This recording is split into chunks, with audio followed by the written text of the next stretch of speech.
Assalamu alaikum wa rahmatullahi wa barakatuh. Around the year 573 CE, a boy was born in Makkah who would one day become one of the most important men in Islamic history. His name was Abdullah ibn Uthman. He would later become known as Abu Bakr as-Siddiq radhiyallahu ta'ala anhu. His father was Uthman ibn Amir, who was known by the kunya Abu Kuhafa. His mother was Salma bint Sakhr, known as al Khair. Abu Bakr radhiyallahu ta'ala anhu belonged to Banu Taym, one of the clans of Quraysh.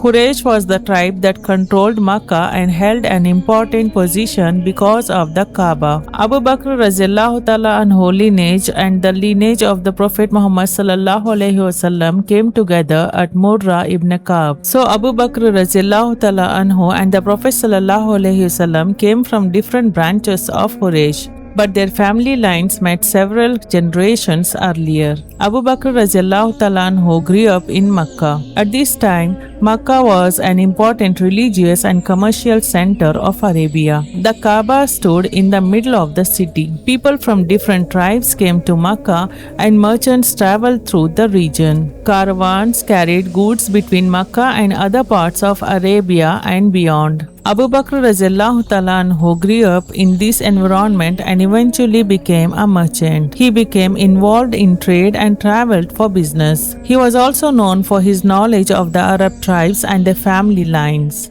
This was important in the society of Makkah. People cared deeply about their ancestry. They knew which tribe a person belonged to, which clan they came from, and how different families were connected. Abu Bakr became particularly knowledgeable about these matters. He could recognize the different tribes and knew their genealogies. He was also familiar with the people of Quraysh and their families. As he grew older, Abu Bakr radhiyallahu ta'ala anhu became a respected man among his people. He was known for his good character and his dealings with others. He was not simply a wealthy merchant who kept to himself. He was connected to the people around him and was known among Quraysh. He also became familiar with the wider Arabian society through his trade and his knowledge of tribal relationships. This would later become important because Abu Bakr radhiyallahu ta'ala anhu knew the people of Makkah very well. He knew their families, he knew their reputations, he knew their tribal connections,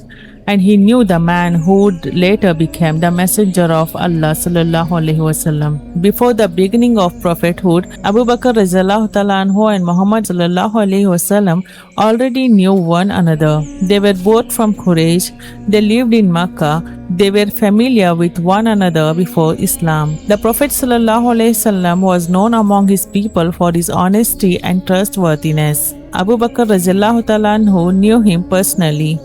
Their relationship existed before the revelation came. But at this point, there was nothing yet that separated Abu Bakr radhiyallahu ta'ala anhu from the other people of Makkah in terms of following a new religion. The Kaaba was surrounded by idols. The people of Quraysh followed the religious practices that had been passed down through their society. Different idols were worshipped and offerings were made to them. The worship of Allah alone, without associating partners with Him, was not the religious practice followed by the majority of Quraysh. Abu Bakr radhiyallahu ta'ala anhu was born and raised within this society. His life was centered around Makkah, his family, his business, and the people he knew. Then as he grew older, he became a successful merchant. His wealth gave him a position that would later allow him to help others. But that part of his life had not yet begun. At this stage, he was simply known as Abdullah ibn Uthman, a man from Banu Taym. He had not yet been given the title as Siddiq. He had not yet become the companion who would accompany the Prophet ﷺ through the Hijrah. And he continued his friendship with Muhammad ﷺ. Then Muhammad ﷺ reached the age of 40. His life was about to change. The Prophet ﷺ began spending time in the cave of Hira, away from the people of Makkah. Then came the night when the angel Jibreel ﷺ came to him with the first revelation. The beginning of prophethood had arrived. Muhammad ﷺ was now the messenger of Allah. The message of Islam was about to be presented to the people of Makkah. Among the first people who would hear that message was the man who had known Muhammad ﷺ long before revelation. Jazakallahu khair.